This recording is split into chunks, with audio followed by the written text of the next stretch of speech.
Hello students, myself Shilpa Sharma, and in the series of digital system design, today I'll teach you about the design and VSDL implementations of FSMs. As you know that FSM can be designed using two styles of modelings. First, Mealy model, and second, using Moore modeling. Both of them are used to model any kind of state machines. The difference between the two is that the Mealy machine means output is depending upon the current state as well as on the input. Whereas in the Moore machine, output doesn't depend upon the input, means current input. It only depends on the current state. So this is the difference, and accordingly we will design or we will implement using VSDL language the machines. As in the figure, see, this is the figure. Here 4 states are given: S0, S1, S2 and S3. These 4 states are moving from one state to another depending upon the value of input.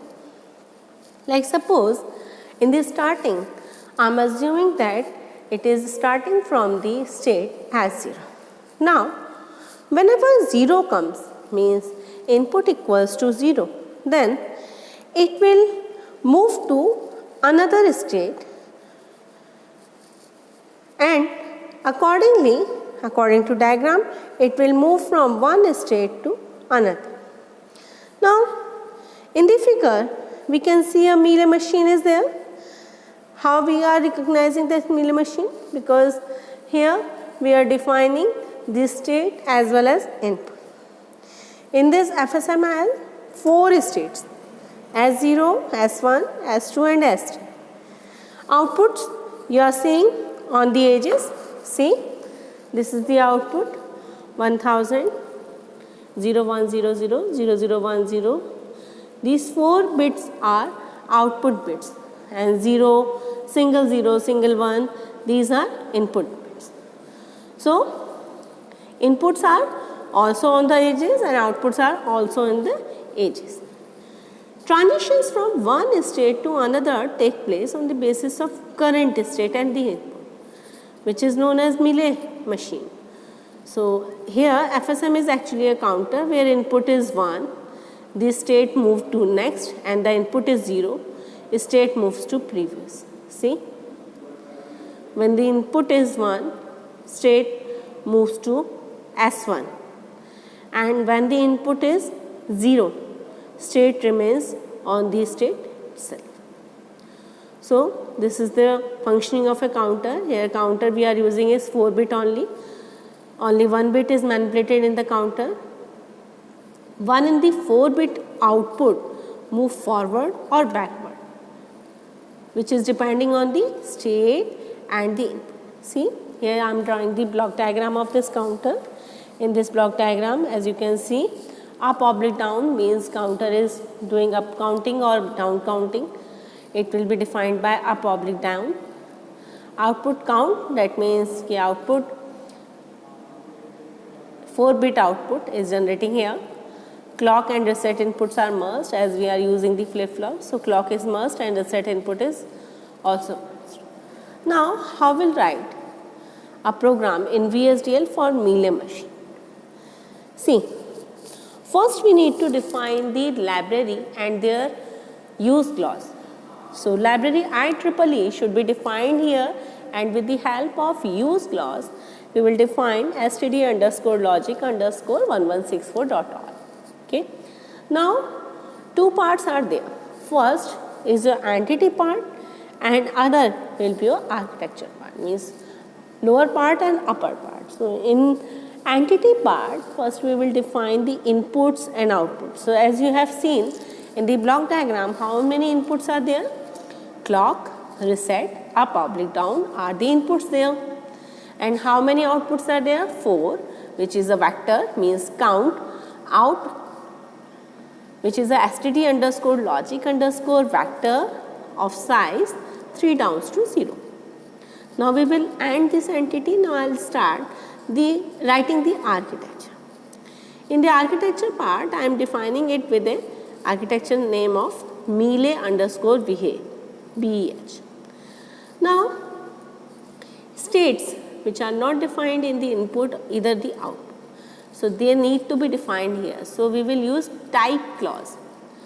Type is used to define the state, means we are defining a subtype state type, which is S0, S1, S2 and S3. As well as we are also going to define the current state and next state, which is a type of this state type, because we need to define the current state and next state now. So we need to define their states, their type. So their types are what? Their types are state type. Now we will start our process. We will give a label to a process. We can give, or if we do not need it, then we will leave it as it is. We can define begin, start with process, and this process will work on clock and reset. Whenever clock comes, it will work, or depending upon the reset, it will give the current state. Means we need to reset this counter now. So if we are going to reset, then it will start from the initial state, and if we give the clock, then it will go to next state or according to the input. So it will work on clock, means event of on the clock. So before defining, after defining process, we will start if two clause must be there.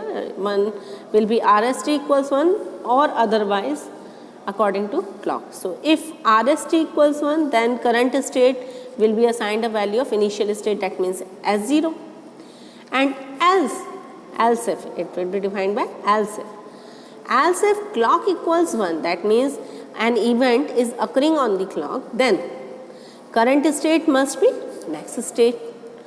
Here we will end up this if process.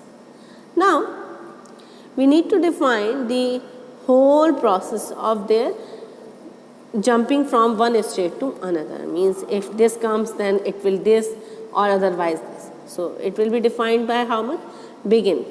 Now next state will be initial state. Case will work on current state. As you know that current state is something according to which we will decide whether we need to go up or down. So if current state is S0 and if up or down is 0, then next state will be S3. We are using down, and count will be 0, 0, 0, 1. Else means up or down becomes 1. In this case, next state will be upward, that means from S0 it will go to S1. The count will be 0, 1, 0, 0. Clear? Suppose we have jumped on state S1. Now two cases will be there. Either it will go up or it will go down. Means either it will go from S1 to S0 or it will go S1 to S2. So if up or down tab is 0, then it will go downwards. Then next state will be S0 and count will be accordingly. Else, if next state is upward direction, then if up or down equals 1, then next state will be S2 and count will be accordingly. Okay. So this is the way through which we can define. Similar way we will define S2 case and S3 case. So we will end it here. This is the way through which we can define. See, when S2 equals if up or down clause, means if up or down is 0, it will go from S2 to S1, means downwards. If up or down equals 1, that means it will go upward, that means from S2 to S3. In a similar way, we will define S3 component, means S3 state can be defined. So this is the way through which we are doing the programming in VHDL of a Mealy machine. Now, what happened if we wanted to write a code, VHDL code in Moore machine? Then what to do? As you know that Moore machines means output doesn't depend upon input. So according to change in input, do we need to define the change in output again and again? No, we do not need. We just need to take care of next state, and at the end of the program we will just define the output once. Okay, see here, you can see, you can compare even library IEEE and use clauses are here as usual, as we are generally used in writing a VHDL program. Now entity control underscore logic is, this control underscore logic can be changed to Moore underscore machine. Now how many inputs are defined here? One is I clock, another is I reset, input 1, input 2, then output 1, 2 and 3. Here we will end the logic. See, here I am using another example. See, now architecture should be defined, so I am writing architecture RTL. You can write it as Moore underscore behave of control logic of Moore underscore machine. Now type states, all states should be defined as T underscore S1, ST underscore S2, ST underscore S3. Signals in between signals means present and next state needs to be defined.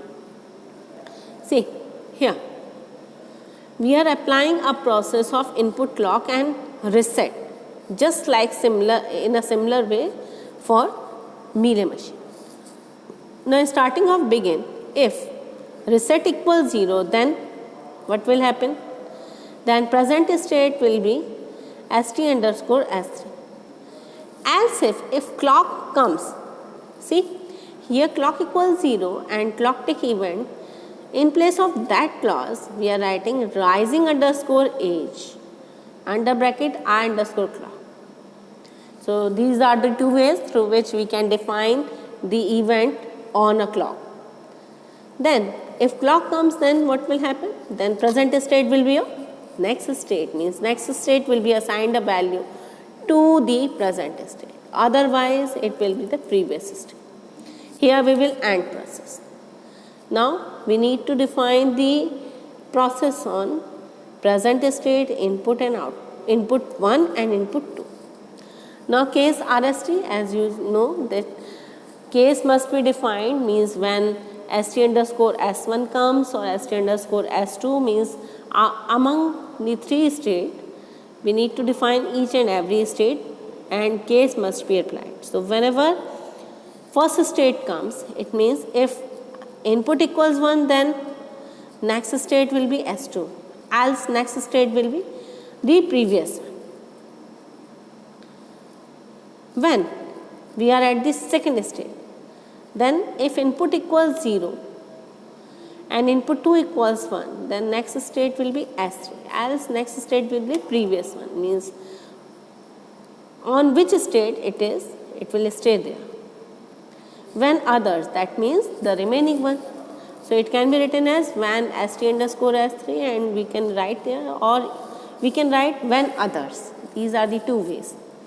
So when others means ST underscore S3 whenever comes, then next state will be what? The previous one. So he will end the case. Now see, here we are not defining output anywhere. We just need to define the output at a single place. See, O underscore output 1, 2 and 3. We are defining 0, 0, 0. So again we will define the case.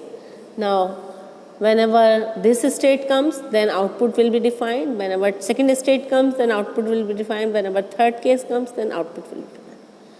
So here we are defining separately the output. So this is the way we can write any program of Moore machine. This is the general type, means through this we can write any Mealy or machine graph or any VHDL code for Mealy and machine model. For now, thank you.